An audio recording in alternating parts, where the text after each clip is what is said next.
안녕하세요. 김원장 인사이트입니다. 오늘은 내일이 서울이고요. 그 전날입니다. 근데 오늘 새벽에 뉴욕 증시가 발칵 뒤집어졌습니다. 엔비디아가 무려 16.9% 폭락했으며 엔비디아 시가총액은 6천억 달러로 하나 약 864조 6천억 원이 사라진 겁니다. 삼성전자가 1.5개가 사라진 거죠. 이것은 몇 년 전 메타가 기록한 2,500억 원에 2배 넘게 급락하여 역대 단일 종목 최대 급락 금액입니다. 이렇게 된 배경에는 중국의 AI 기업 딥시크가 있습니다. 최근 세계 경제와 기술 시장에 엄청난 파장을 일으킨 중국 AI 기업 딥시크에 대해서 심층적으로 얘기해 보도록 하겠습니다. 딥시크는 과연 어떤 회사인지, 어떻게 설립되고 성장했는지, 그리고 이 회사가 오픈 AI 같은 기존의 강자들과 비교해 어떤 위치에 있는지 자세히 살펴보겠습니다. 또한 이 기술이 실제로 혁신적이라고 할 수 있는지, 아니면 좀 과장된 결과인지를 같이 얘기해 보도록 하려고 합니다. 마지막으로 딥시크가 앞으로 어떤 방향으로 나아갈지, 그리고 엔비디아 주식을 지금 사야 될지 팔아야 될지 이런 것까지 얘기 나눠보겠습니다. 첫 번째로 딥시크의 설립과 배경에 대해서 말씀드리겠습니다. 딥시크는 2023년 얼마 안 됐죠. 중국 항저우에서 설립된 스타트업으로 창립자는 랑원펑이라는 이름의 중국 AI 전문가입니다. 랑원펑은 이전에 AI 기반 양적 거래에 집중하는 중국의 대표적인 헤지펀드인 하이플라이어와 협업한 경력을 가지고 있습니다.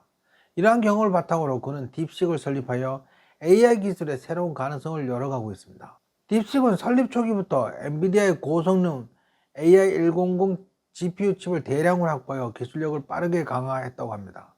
이는 미국 정부가 중국에 대한 AI 칩 수출을 제한하기 전이었으며, 이러한 전략적 투자 덕분에 딥시크는 초기 단계부터 강력한 하드웨어 기반을 갖출 수 있었습니다. 특히 이 회사는 단순한 AI 연구를 넘어 실제로 상용화할 수 있는 모델 개발에 초점을 맞추었는데요. 이 회사는 2023년 말에 첫 번째 AI 대언어 모델인 R1을 출시하며 본격적으로 주목받기 시작했습니다. 이 모델은 뛰어난 성능과 낮은 비용으로 오픈 AI의 챗GPT와 같은 기존 대형 언어 모델들과 경쟁할 수 있는 잠재력을 보여주었습니다. 딥시크의 개발과 기술적 진보에 대해서 얘기를 나눠보자면, 딥시크의 R1 모델은 현재 AI 업계에서 주목받는 혁신 중의 하나로 오픈 AI의 챗GPT와 유사한 기능을 제공하지만 비용 효율성 면에서 차별화됩니다. 딥시크는 R1 모델을 학습시키는데 약 560만 달러를 사용했다고 주장했는데요. 이는 오픈 AI나 구글이 동일한 수준의 모델을 개발하는 데 소요되는 비용의 27분의 1 정도로 극히 작은 금액입니다. 이 정도면 왠지 술술 중국의 뻥 냄새가 나기는 합니다. 특히 R1 모델은 엔비디아의 성능이 낮은 H800 칩으로도 효율적으로 작동하도록 설계했습니다. 이는 고성능 하드웨어 없이도 모델을 원활히 운영할 수 있음을 의미합니다. 또한 이 모델은 전력 소비를 최소화하도록 설계되어 기존의 데이터 센터 인프라를 크게 확장하지 않고도 운영할 수 있습니다. 딥시크는 또한 AI 기술의 오픈소스화에도 큰 기여를 하고 있습니다. 이 회사는 자체 개발한 R1 모델을 누구나 무료로 접근할 수 있도록 공개했으며, 이를 통해 전 세계 연구자들과 개발자들이 딥시크의 기술을 활용할 수 있도록 했습니다. 그러나 학습에 사용하는 데이터는 공개하지 않았으며, 이는 일부 전문가들 사이에서 투명성 부족에 대한 논란을 일으키고 있습니다. 현재 오픈 AI는 유료로 서비스를 진행하고 있으니 얘는 무료로 서비스를 진행한다고 하니 차별화가 되는 것은 확실한 것 같습니다. 하지만 문제는 성능과 초기 개발 비용입니다. 그 다음에 유지 비용이거든요. 오픈 AI와 성능을 비교해보면 딥시크와 오픈 AI의 경쟁은 AI 업계의 주요한 관심사로 떠오르고 있습니다. 오픈 AI는 챗GPT를 통해 대규모 데이터를 활용한 고도화된 대화 능력을 선보이며 시장을 선도해 왔습니다. 반면 딥시크는 더 적은 데이터와 하드웨어로 유사한 성능을 제공한다는 점에서 주목받고 있는데요. 엔비디아는 딥시크의 R1 모델에 대해 테스트 시간, 스케일링의 완벽한 예라고 평가하며 새로운 데이터 없이도 효율적으로 학습을 진행할 수 있는 능력을 인정했습니다.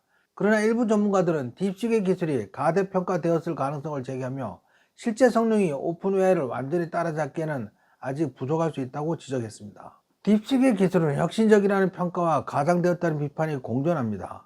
R1 모델은 특히 저비용으로 고성능을 구현한다는 점에서 긍정적인 평가를 받지만 그 성과가 지나치게 부풀려졌을 가능성도 존재합니다. 월가의 여러 투자자들은 딥시크의 성과를 두고 AI 업계의 게임 체인저라고 칭송했지만, 반도체 산업 분석가인 스태시 라스고는 딥식의 모델은 환상적이지만 기적은 아니다라며 월가의 반응이 가열되었음을 지적했습니다. 일부 전문가들은 딥식의 데이터와 성능 평가 방식에 대한 신뢰성을 의심하며 이 기술이 진정한 혁신인지 아니면 가당된 마케팅인지에 대한 논의가 계속되고 있습니다. 딥식의 미래는 여러 가능성을 내포하고 있습니다. 첫째, 기술적으로 더 진보된 모델을 개발해 글로벌 AI 시장에서 입지를 넓힐 가능성이 큽니다. 특히 중국 내수 시장에서의 강력한 지원은 딥식의 성장에 큰 힘이 될 것입니다. 중국 정부는 딥식과 같은 자국 기업에 대한 적극적인 지원을 약속하며 이를 통해 미국과의 기술 경쟁에 우위를 점하려 하고 있습니다. 일단 중국 내부의 서비스를 통해서 실력과 자본력을 키운 다음에 글로벌 서비스를 지원할 가능성도 있습니다. 둘째, 딥식의 성공은 글로벌 AI 시장에서 신뢰도와 지속 가능성에 달렸습니다. 딥식은 AI 기술을 상용화하는 데 있어 효율성과 비용 절감을 강조하며 더 많은 기업과 소비자들이 이를 채택하도록 유도하고 있습니다. 그러나 국제사회에서의 정치적 논란과 지정학적 긴장은 딥식의 확장에 걸림돌로 작용할 수 있습니다. 셋째, 딥식의 기술은 미국과 유럽의 주요 AI 기업들에게 경고 신호를 보냈습니다. 이로 인해 오픈AI, 구글, 메타와 같은 기업들은 더 많은 자원과 비용을 투입해서 AI 기술 개발에 박차를 가할 가능성이 있습니다. 이는 글로벌 AI 시장에서 경쟁이 더욱 치열해질 것임을 의미합니다. SNX의 마크 베니오프가 딥식은 이제 웹스토어에서 1위를 차지하며 챗GPT를 추월했습니다. 엔비디아의 슈퍼컴퓨터 1억 달러도 필요 없습니다라는 글에 롱 에이브럼스가 마크, 당신은 이것이 헐값에 이루어졌다는 주장을 그대로 믿습니까? 라는 댓글에 일론 머스크가 그건 절대 아니라는 댓글을 달았습니다. 딥식은 최근 딥식 R1을 발표하면서 오픈AI O1 1217, O7 미니 모델들과 다양한 벤치마크에서 성능을 비교한 결과를 보여주는 표를 발표했습니다. 이 표는 딥식의 성능이 압도적으로 앞서는 것으로 발표됐는데 일단 중국 발표는 그대로 믿기는 어렵습니다. 성능 비교 결과도 믿을 수 없고 엔비디아의 저사양 GPU를 이용하여 27분의 1에 해당하는 싼 비용으로 훨씬 나은 성능의 생성형 인공지능을 만들었다는 것에 대해서 믿을 수 없습니다. 앞으로 철저한 검증 과정이 필요할 것입니다. SNSX의 앤드류 파두야가 마크가 딥식에게 천안문 광장에서 무슨 일이 있었는지를 물었는데 미안하다, 난 그 질문에 대해서 적절한 답변을 지원하지 않는다, 이런 답변을 내놓았습니다.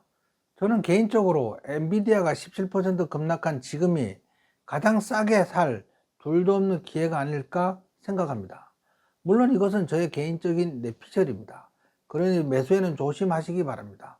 제가 아는 상식으로는 27분의 1에 해당하는 아주 저렴한 가격으로 오픈AI를 압도적으로 앞서는 고성능의 그 인공지능을 만든다는 사실 자체는 절대 믿을 수 없습니다. 세상에 공짜 점심은 없는 법이거든요. 세상에는 인풋과 아웃풋이 명확하거든요. 그래서 저는 이걸 아직까지는 좀 확실한 검증 단계가 필요하다는 그런 생각이 듭니다. 일단 중국 자체를 믿을 수 없고요. 공상당도 믿을 수 없고요. 검사 결과도 믿을 수 없고, 그러니까 오히려 이렇게 되면 이걸로 인해서 이제 엔비디아가 고성능 칩을 많이 팔 수 없게 되니까 주가가 많이 떨어진 거잖아요. 근데 또 알고 봤더니만 그게 엉터리였다. 사실은 걔들은 H100 GPU를 이미 5만 개에서 10만 개 정도 확보한 상태에서 이런 걸 만들었다, 그걸 감췄다, 이런 것들이 밝혀진다면 엔비디아 주가는 다시 한번 크게 상승할 가능성도 있습니다.